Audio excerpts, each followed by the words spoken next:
Halo para teman TV, selamat pagi, siang, sore, dan malam dimanapun kalian mendengarkan. Selamat datang di episode baru dari podcast kita. Kali ini gue bakal ngebahas film yang lagi tayang dan lagi naik daun banget. Ada film KKN di Desa Penari. Dan gue nggak sendiri, dan gue barengan sama sutradaranya langsung nih, Mas Awi Suryadi. Halo Mas Awi. Halo semuanya. Iya nih, Mas Awi peserta Suryadi. KKN dan calon peserta KKN di luar sana. Iya nih, sekarang udah ini ya, udah 3 juta penonton ya. 3 iya, juta dari penonton. Dari semalam kita udah 3 juta penonton, hari ke-6 ya berarti ya. Iya, terbayar ya berarti. Hari ke-9 ya, hari ke-9 ya. Terbayar ya berarti, nunggu 2 tahun akhirnya rilis ya. Iya, iya. Gila itu benar kaget banget tuh waktu mau nonton hari pertama nggak dapet tiket lah ya. Sama sekali nggak dapet. Saya kan di Batam tuh nggak dapet sama sekali tiket, penuh. Hari kedua penuh, saya baru bisa nonton tuh tanggal 5 tuh, udah hari ketiga Lebaran, baru ada sisa kursi kayak ada satu nih nyempil, boleh deh. Iya, kita tuh justru hari keberapa ya? Tanggal 5. Kita tuh tanggal 5 justru penontonnya sejauh ini paling rame, tanggal 5. Bersamaan dengan tayangnya film Doctor Strange. Hari itu kita penontonnya aja 511.000 kalau nggak salah untuk KKN. Iya, itu angka tertinggi kita sejauh ini ya, angka hariannya. Kita juga 500. Iya, kita juga 511 ya. Kita juga kaget sih dengan adanya film Marvel ya. Tapi ya angkanya alhamdulillah naik terus juga. Udah gitu sayangnya sih ya sejak ada film Marvel itu layar kita mau nggak mau agak berkurang. Berbagi ya. Iya, berbagi layar. Jadi kita nggak bisa kejar angka 500 lagi angka hariannya. Cuma ya alhamdulillah sih masih tinggi antusiasnya, masih banyak yang tiap pagi langsung nge-DM saya curhat, Mas Awi ini pagi-pagi gini udah habis tiketnya, udah gitu mereka rekod gitu. Mereka rekod coba book MTix atau Tix ID bener-bener abu-abu semua. Sampai saya tanya orang MD, ini Tix ID lagi error apa masa bener sih pagi-pagi udah abu-abu semua? Dia tanya orang Tix ID, memang bener udah pada habis. Sampai malam udah habis. Luar biasa sih, aduh saya terima kasih banget. Iya, bahkan di CGV Tegal waktu itu dari hari Kamis sampai hari Sabtu tuh penuh katanya. Gila. Iya betul, ada yang bilang Mas Awi saya dapat tiket hari Senin, hari Selasa, padahal itu masih hari Jumat. Gila tuh seneng banget ya, berarti rasanya itu seneng banget ya. Iya, kita bersyukur banget sih, bersyukur banget ya. Iya. Terutama kan maksudnya high and low-nya tuh sangat ekstrim. Low-nya adalah waktu kita akhirnya dengan sangat terpaksa berat hati mengumumkan untuk mundur tayang lagi dari Februari. Itu kan lowest point-nya banget karena saya benar-benar dihujat netizen lah ya, netizen yang udah marah, kecewa sampai ngamuk-ngamuk ke saya gitu, bukan menunjukkan kekecewaan, udah marah, benar-benar marah, ngajak berantem gitu deh. Ngutuk gitu kan. Jadi tuh low banget dan sekarang dikasih high banget begini, aduh bersyukur banget. Gila. Ada target nggak kira-kira KKN harus nyampe berapa nih? Kalau target pribadi saya sudah di-achieve, karena kalau target pribadi saya kan tentunya target pribadi adalah mengalahkan rekor saya sebelumnya. Rekor saya sebelumnya kan 2,7 juta sekian untuk film Danur 1. Ya ternyata semalam rekor itu sudah dipecahkan, kita 3 juta lebih. Jadi rekor pribadi saya sih sudah ter-achieve ya. Berarti, terus waktu rekor opening day pun sudah ter-achieve juga. Rekor opening day saya untuk Danur 3 itu kan highest opening day buat film horor Danur waktu itu 250.000. Nah itu pun sudah dikalahkan dengan KKN opening day-nya 315.000. Jadi kalau target pribadi saya sih sudah ter-achieve semua lah, alhamdulillah ya. Iya. Mantap. Oke. Ya udah, kalau gitu kita mungkin mau membicarakan soal film KKN di Desa Penari. Ini kan kita tahu dari thread viral di Twitter ya. Ketika Pak Awi ditawarkan sama Pak Manus nih untuk nge-direct ini, sisi apa sih yang benar-benar bikin menarik yang sampai Pak Awi ya udah boleh nih gue ambil nih, gue direct nih dari cerita viral ini. Justru sebelum ditawarkan ke saya yang minta MD untuk kita harus kejar cerita ini karena waktu itu sudah banyak yang mulai mention di Twitter saya, di Instagram saya. Cuma karena saya sedang menyelesaikan film Danur 3, saya belum sempat baca waktu itu. Nah jadi mereka mention lah kira-kira director yang cocok yang siapa gitu. Yang paling sering di-mention sih saya dan Bang Joko Anwar kan. Terus udah, tapi saya belum sempat baca. Lalu begitu saya liburan pulang kampung ke rumah keluarga, loh kok keponakan saya pada ngobrolin KKN di Desa Penari. Akhirnya saya penasaran lah apa sih yang ngomongin, bukan film pamannya sendiri, malah malah cerita orang lain gitu kan. Udahlah saya baca akhirnya, dan saya benar-benar nggak bisa berhenti baca threadnya karena sebegitu menariknya buat saya. Langsung saya hubungin MD, saya bilang kita harus dapet cerita ini, karena saya sejujurnya waktu itu sudah lagi rada titik jenuh untuk syuting film horor, untuk bikin film horor. Tapi begitu baca threadnya Simple Man, kok ini beda gitu, kok ini sangat authentic gitu kan, dan kulturnya sangat kental. Saya nggak pernah aja ketemu materi horor yang seperti ini. Padahal kan saya cukup banyak lah baca cerita-cerita horor, nonton film-film horor. Nah, saya langsung semangat banget lah gitu untuk memfilmkan cerita ini. Saya minta MD untuk kejar, ternyata IP hunter MD juga bilang, oh ya tenang Wi, kita memang lagi berusaha kejar juga, cuma sudah ada 6 PH yang ngejar, dia bilang. Jadi ya saya nggak berharap tinggi lah ya, udah ada 6 PH, kita udah keduluan sama 6 PH. Tahu-taunya dong, saya ingat banget saya waktu itu lagi nonton film It 2, HP saya mati, begitu keluar dari bioskop, wih kok banyak miss call dari MD kan. Udah saya WA, ada apa? Dia bilang, wih Pak Manoj mau ketemu ke MD. Aduh nggak bisa by phone aja gitu, saya kan jauh ke kantor MD kan, saya cukup jauh lah travelnya, nggak bisa, Pak Manoj mau ketemu langsung. Wih, saya pikir ada apa nih, ada urusan Danur 3 lagi kah yang belum mau dirubah. Begitu ketemu malam tuh jam 9:30 kayaknya, tahu-tahu Pak Manoj bilang, we got it. Wah, saya langsung lompat, saya langsung peluk Pak Manoj gitu kan. Begitu ya, mereka juga open, bilang ada beberapa director yang udah minta IP ini juga ke MD begitu. Karena langsung kedengeran mungkin ya bahwa MD yang menang. Karena saya di bioskop, saya nggak dengar. Jadi kayaknya udah ada beberapa director yang udah minta juga, Pak saya mau dong ngedirect KKN gitu. Cuma Pak Manoj, karena dari awal Pak Manoj ngelihat saya yang semangat, ya udah Pak Manoj bilang emang ini nggak bisa kita kasih orang director lain, harusnya Awi lah. Emang dari awal Awi yang semangat, dia bilang. Ya udah. Jadi itu sih, karena saya sangat-sangat tertarik dengan threadnya si Simple Man ini. Menurut saya iya, what a story gitu, sangat detail, sangat ya seperti saya bilang authentic. Nggak pernah deh saya baca sebelumnya ya cerita-cerita horor seperti yang KKN ini. Kalau saya nonton nih, saya kan udah nonton KKN sama Danur ini, kalau saya baca dari berita itu secara budget beda ya. KKN ini budgetnya gede 15 miliar, betul ya? Betul. Gitu. Mungkin budgetnya combine Danur 1, 2, 3 kali. Mungkin 3 film Danur jadi 1 KKN gitu. Karena memang yang saya suka dari Pak Manoj juga bilang, ya udah Wi, kita naikin lagi production value-nya kita deh gitu. Kita commit untuk naikin kualitas dengan lebih all out lah. Kita pakai equipment terbaik, kita pakai kru terbaik gitu kan. Jadi ya udah, kita semua semangat aja gitu untuk menceritakan Simple Man ini. Iya, jadi berarti dengan budget sebesar itu, ketika saya lihat lagi film Danur sama KKN itu beda banget horornya. Treatment apa sih yang dipakai sama Mas Awi di sini tuh, dari KKN ke Danur itu treatment horor apa sih yang dipakai? Tentunya karena memang sudah ada komitmen dari Pak Manoj, artinya produser, untuk menaikkan production value, dia lebih berani untuk invest budget.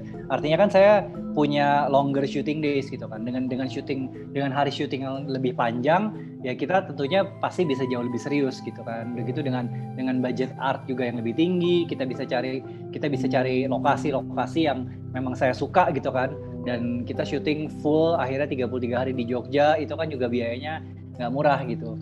Terus kalaupun akhirnya sudah di Jogja tapi lokasinya saya kurang serak, akhirnya art dikasih peluang untuk bikin set. Jadi seperti yang kalian lihat di film, bilik mandinya Widya sama Nur, bilik bak mandinya Badara Uhi sama Bima, itu semua kita bikin.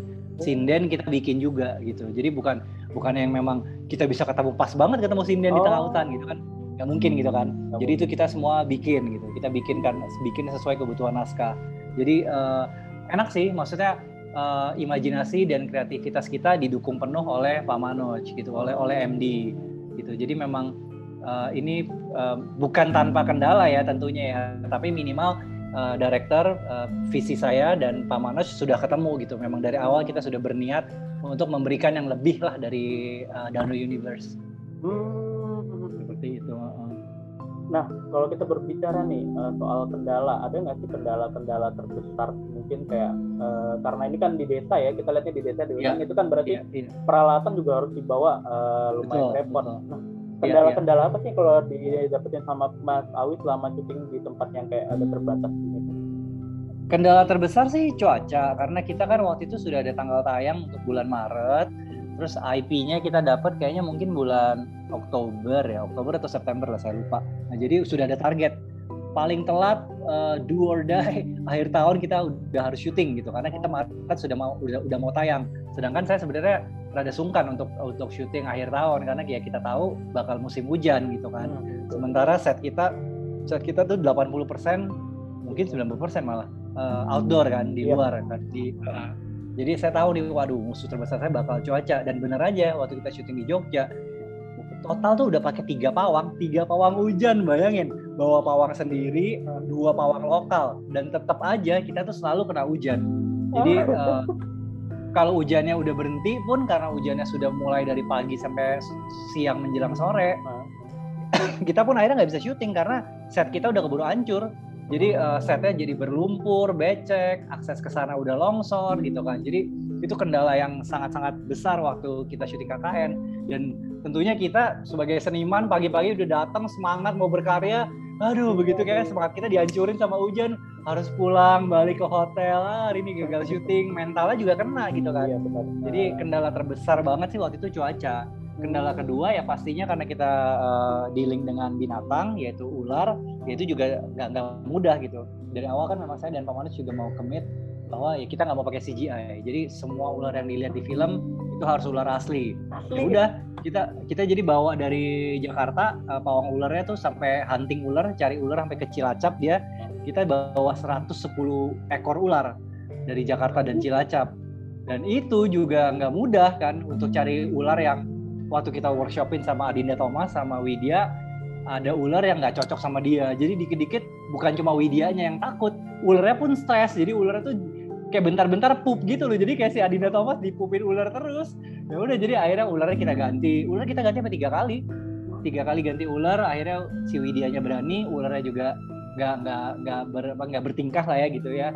Akhirnya udah kita bawa ular itu ke Jogja. Terus waktu syuting karena cuacanya kadang-kadang panas, kadang-kadang hujan, ularnya jadi juga mut-mutan. Jadi kayak harus dimandiin dulu ularnya gitu.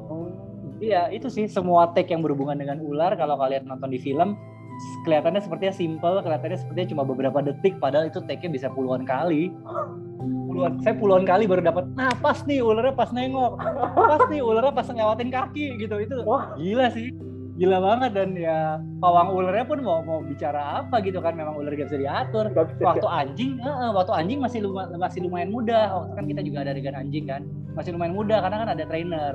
Kalau anjing masih yang bisa lah disuruh diminta lari dari poin A ke poin B gitu masih bisa. Kalau ular sih dari poin A ke poin B aja dia bisa muter gitu kan. Jadi kameranya kayak bingung gitu mau kemana. Gitu sih kendala. Dua kendala terbesar itu ya. 2 kendala terbesar. Iya. Saya baru tahu loh malah ularnya. Soalnya orang banyak yang ngira tuh ularnya CGI gitu. Karena orang berpikir kayak nggak mungkin pakai alu ular beneran. Dan itu Adinda Thomas waktu pertama kali dikasih tahu dia bakalan ada scene sama ular tuh reaksinya gimana? Dia awalnya, tapi dia sih memang karena sangat semangat untuk memerankan Widya, dia bilang dia tuh takut ular, tapi ya udah kita latihan dulu aja. Dan benar, memang sebelum Adinda Thomas kita sudah punya calon kuat juga untuk Widya, tapi begitu dia tahu harus berurusan dengan ular, dia langsung mundur. Langsung mundur teratur ya. Berani dia. Ya berani dia. Iya. Astaga, iya benar. Kalau gitu memang pas kalau kita ngomongin soal pemeran nih. Kan kita lihat si Fabiani jadi Nur, Adinda Thomas jadi Widya, Ahmad Megantara jadi Bima, Calvin Jeremy jadi Anton, Fajar Nugra jadi Wahyu, sama satu lagi Agni Nihatku jadi Ayu ya. Nah, betul. Kalau dalam pemilihan pemain ini kan ini orang banyak berekspektasi besar ya sama pemainnya itu. Aduh, bahkan di Twitter kita sering lihat kayak ada, aduh gue ntar pengennya Dreamcast-nya kayak gini, dan banyak orang yang agak kecewa waktu itu. Aduh kenapa nggak si ini gitu. Kalau dalam pemilihan pemainnya sendiri gimana cara Mas Awi sama Pak Manus memilih? Apa yang dilihat? Kalau pembicaraan saya sama Pak Manus sih, Pak kali ini karena mereka memerankan mahasiswa-mahasiswi yang pergi KKN, saya sih sebagai filmmaker pengennya menggunakan aktor atau pemain yang belum terlalu saya lihat sering di layar kaca ataupun di film lain gitu kan. Tentunya ya secara acting dia aman, makanya kita ada casting, ada audisi, tapi minimal saya belum pernah kenal siapa di film lain gitu. Misalnya kalau waktu Danur kan kita jelas, kita sangat mainstream, kita pakai langsung bintang yang besar. Prilly Latuconsina, waktu itu kan dia dari sinetron nomor 1 juga, Ganteng-Ganteng Serigala, followernya juga udah nggak tahu berapa puluh juta gitu kan. Pokoknya udah big star gitu kan. Waktu Sunyi kita langsung pakai Amanda Rolls gitu. Nah saya juga memang dari awal pengennya minimal yang saya sendiri sebagai filmmaker-nya masih jarang lihat lah gitu. Ya udah makanya kita nyarilah memang yang quote-unquote pendatang baru. Tapi kita karena castingnya cukup lama, jadi kita lumayan tuh, kita masih banyak bisa pilih sana pilih sini. Kecuali memang peran Nur. Kalau peran Nur, saya pernah lihat Tisa Biani di film lain, dan saya kayak langsung kebayang aja gitu kalau Tisa dipakein hijab, kok kayaknya saya nggak bisa lihat orang lain sebagai Nur. Dan begitu dia audisi, udah, aduh ini anak Nur banget gitu. Kayak waktu kalau audisi kan belum ada direction dari saya kan.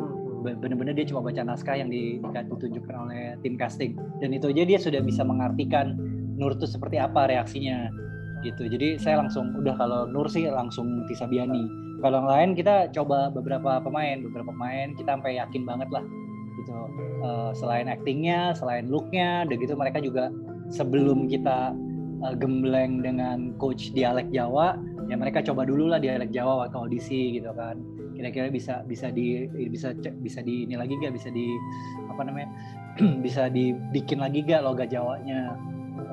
Iya gitu sih. Jadi memang kita nyarinya memang yang belum terlalu sering kita lihat lah di film-film lain. Oke. Mantap sih, orang juga masih kayak waktu itu 2 tahun yang lalu nama Agni Hattu juga belum sebelah sekarang ya. Kalau orang dulu tuh masih kayak ini siapa gitu. Iya betul. Betul. Juga belum terlalu benar. Iya. Cuma lucu juga sih.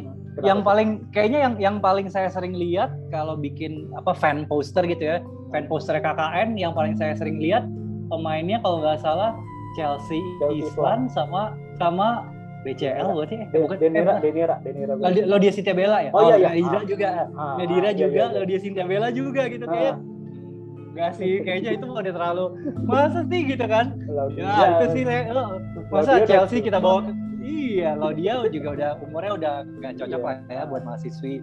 Chelsea Islan ya tampang bule bening gitu, ntar saya bawa ke hutan pasti saya dikomplain bisa juga gitu kan. Ya nggak apa-apa sih, masih orang kan bisa aja they have their own dream cast gitu ya.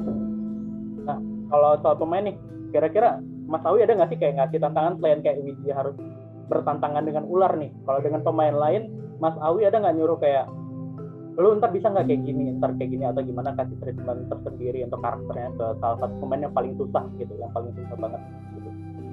Paling warning terbesar adalah mereka harus berdealing dengan ular, menari dengan ular, dililit ular gitu kan. Terus kedua ya bahasa Jawa tentunya, mereka harus latihan bahasa Jawa terus dengan dialog coach di Jakarta. Terus waktu kita syuting di Jogja juga ada acting coach dan dialog coach yang standby tiap hari di lokasi syuting untuk ngejagain karakter, untuk ngejagain cengkok Jawa.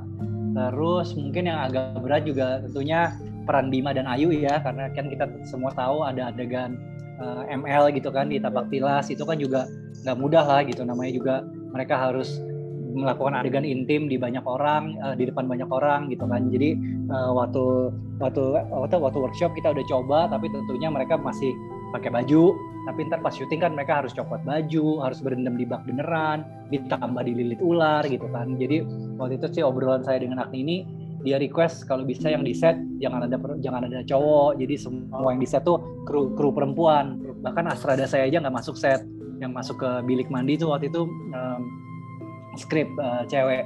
Kebetulan namanya Ayu juga. Udah gitu kameramen saya kan main director fotografi saya kan Pak Ipung, tapi yang masuk juga bukan Pak Ipung, yang masuk tuh second kameranya perempuan juga namanya Angel. Jadi benar-benar kita usahakan membuat environment yang nyaman lah buat Agni ini ya, untuk berperan sebagai Ayu. Jadi yang masuk ke set semuanya waktu itu cewek. Cuma satu-satunya cowok yang masuk set yaitu si Pawang Ular. Karena Pawang Ularnya ya nggak ada pilihan lah, nggak ada pilihan gitu. Tapi semuanya saya cewek, dan saya di monitor pun sendirian, nggak ada yang lihat. Gitu. tantangan terbesar gitu ya buat Bima, buat Ayu. Kalau sama Nari sih, Nari juga yang di Nari juga lumayan berat. Ya, Nari lumayan berat juga buat Aulia Sarah yang berperan sebagai Badara Wuhi, buat Nur dan buat Ayu. Karena saya lupa sih, kalau Agni ini kan basicnya bela diri. Kalau Aulia Sarah kayaknya dia juga nggak ada background nari deh. Jadi itu juga lumayan tantangan buat mereka lah. Untuk berlatih nari. Berarti emang banyak banget ya, berarti persiapan produknya berapa lama tuh? Iya. Pre-production kayaknya mungkin 2 bulanan ya, 2 bulan tuh 2 bulan setengah, dan itu termasuk ekspres loh buat film sebesar ini. Iya, 2 bulan loh. Iya. Termasuk yang berarti yang waktu nari di akhir itu berarti ekstras tuh benar-benar dipersiapin banget ya. Iya, nah ekstras juga saya happy sih karena kita pakai orang lokal kan, kita pakai orang-orang Jogja sana, jadi memang looknya tuh bukan look yang kita sering lihat di film, memang asli orang desa gitu kan. Jadi emang benar pokoknya semua itu benar harus asli di tanah lah. Iya, kita berusaha menunjukkan gambar yang otentik juga di layar sih. Oke. Nah, ini mungkin pertanyaan yang paling menarik ya. Kalau di antara semua scene yang ada nih, scene yang paling sulit yang dikerjakan yang terlama gitu, scene apa? Terlama mungkin itu adegan Ayu sama Bima di Tapak Tilas. Iya, mungkin itu karena kita waktu itu ada kendala, sebenarnya kita mau syuting di akuarium, jadi kita mau create akuarium raksasa gitu, akuarium yang besar supaya kamera bisa dari luar, artinya kamera dari luar, mereka di dalam akuarium. Cuma akhirnya waktu itu studio yang kita mau sewa di Jogja nggak bisa atau gimana lah kendalanya, akhirnya kita nggak dapat studio. Terpaksa kita akhirnya cari akal, ya udah kita harus syuting di bilik di bak mandi yang kita buat. Terus gimana caranya? Yang kita akuariumin akhirnya kameranya, bukan si pemainnya, dan itu langsung nyari-nyari akuarium yang siap untuk rental, dikirim dari Jakarta. Terus ya karena kita memang dari awal persiapannya bukan untuk kamera underwater, tapi kameranya di luar, tapi pemain yang di akuarium, akhirnya itu semua berubah. Nah itu kan mau nggak mau kita kayak ada improv di lapangan gitu kan. Ada improv di lapangan, kameranya yang dimasukin akuarium yang didalepin, ya itu semua nggak mudah gitu. Nggak mudah untuk cuma dapetin underwater shot yang cuma seiprit gitu seolah-olah di layar, itu susah banget. Begitu belum lagi dengan ular kan, ularnya kita maunya kan turun dari pinggir kolam, begitu dia mendekati Ayu terus dia melilit, itu juga susah banget. Jadi banyak faktor. Begitu ya, tentunya Bima dan Widya yang kita harus menjaga kenyamanan mereka karena mereka tidak pakai baju gitu kan. Itu sulit banget sih kayaknya untuk adegan yang mungkin di film terkesan cuma kayak berapa menit gitu, kayak cuma 3-4 menit. Kita syuting setengah hari loh, mungkin kayak dari pagi dari pagi sampai sore itu. Dari pagi sampai sore untuk itu. Iya, dari pagi sampai sore itu iya. Lalu cuman kayak orang justru banyak kecewa di situ tuh kayaknya cuma bener doang. Padahal lama ya. Iya. Nah, sebenarnya saya pun punya cut yang lebih panjang gitu. Tadinya kan kita sudah nyiapin ada 2 cut yang kita udah siapin sebenarnya kan. Director's cut atau yang 21 tahun ke atas sama yang regular cut. Regular cut itu yang 17 tahun ke atas. Sekarang jadi uncut.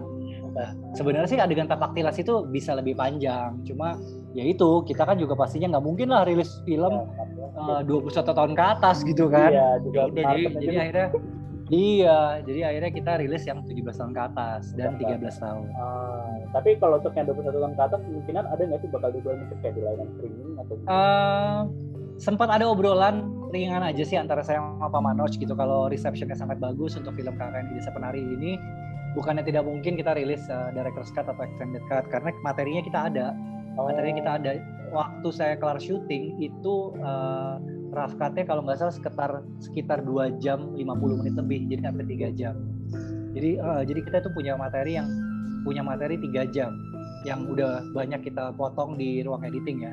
Belum lagi adegan yang sudah ada di naskah tapi kita akhirnya belum kita syutingin karena kita merasa durasinya udah terlalu panjang. Jadi materinya sih banyak banget. Karena kan ya seperti tadi saya bilang, Simple Man tuh sudah menciptakan sebuah thread yang ya the whole package sudah lengkap banget. Gitu sih. Iya. Berarti setelah ini KKN dengan jumlah penonton 3 juta penonton berarti bakalan dikembangin ya, jadi mungkin udah ada obrolan gitu, mungkin ada yang mau dibikin spin off-nya Badara Wuhi atau apa gitu. Yang saya kepikir justru waktu karena syuting kita semua kayaknya kru-kru pada jatuh cinta gitu dengan karakter yang Badok. Saya sempat ngobrol sama Pak Manoj waktu itu waktu masih editing.